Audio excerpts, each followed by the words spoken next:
सीर गंगा में अचानक उसके प्रवाह क्षेत्र में, उस घाटी में बादल फटने से बड़ा सैलाब आ गया और उस सैलाब में घराली का बहुत सुंदर गांव,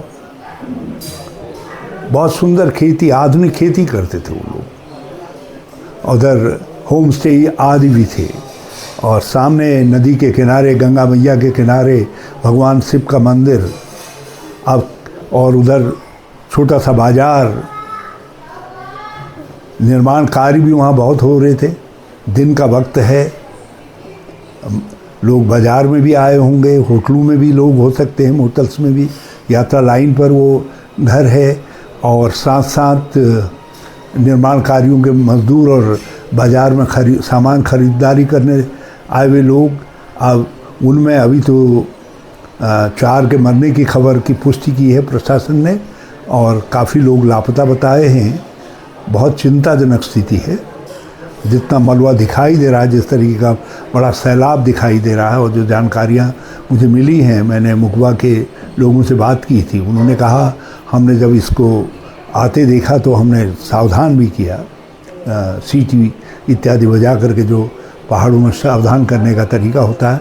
अब कितने लोग बच पाए, कितने लोग नहीं बच पाए, ये पता चलेगा शाम तक, लेकिन ये बड़ी चिंताजनक घटना है और बादल फटने की घटनाएं निरंतर बढ़ रही हैं। हमने इसका दुष्प्रभाव केदारनाथ की त्रासदी के वक्त देखा और सारा उत्तराखंड जब जगह घायल हो गया, बिल्कुल सदविशत हो गया, सारा सिस्टम, सब तंत्र सब नष्ट हो गया, सारी व्यवस्थाएं जगह जगह भयंकर टूट फूट हो गई पूरे राज्य भर में।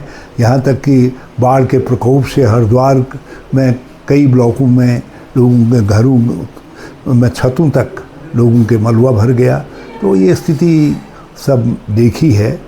तो आज ये उसका एक मिनीचर दिखाई दे रहा है जो सीर गंगा वहाँ आने से आया है। सीर गंगा मुख्यतः कोई ऐसा नहीं है कि लगातार इतनी प्रभावी वो है, वो तो छोटा एक घाटी क्षेत्र से आने वाले ट्रिब्यूटी जैसी है हमारी भागीरथी की, गंगा माता की। और मगर पहले भी उस पर 1-2 बार सैलाब आ चुका है, तो ये चिंता का विषय है। और बादल फटने की घटनाएं निरंतर बढ़ रही हैं, ये बहुत चिंता का सबब है। जिस तरीके के अनियंत्रित विकास, अनियोजित विकास, एक असीम भूख लोगों की धन कमाने की, और उसमें जगह जगह बड़े बड़े स्ट्रक्चर बन रहे हैं, ईंट लोहा और उसके कंक्रीट के, ये सब चीज़ें किस तरफ हमको लेकर के जा रही हैं। क्लाइमेट चेंज के इस चेतावनी भरे हुए समय के अंदर या इस तरीके की स्थितियाँ और उसको बढ़ा रही हैं, खतरे को और बढ़ाने का काम कर रही हैं। तो हमारे हिमाचल हो या उत्तराखंड हो, मध्य हिमालय के क्षेत्र के विषय में एक राष्ट्रीय सोच आवश्यक है। जिस तरीके से यूपीए गवर्नमेंट के समय में मिशन हिमालय लॉन्च हुआ था, फिर से एक मिशन लॉन्च होना चाहिए जो मध्य हिमालय की चिंताओं को एड्रेस करने का काम करे और यहाँ के राज्य सरकारों के साथ मिल करके हमको अपने पुराने स्वरूप की तरफ, जो भवन शैली पुरानी थी, उसकी तरफ लौटना पड़ेगा। तभी हम ये कंक्रीट के अंधाधुंध जंगलों की स्थिति से बच पाएंगे। जो है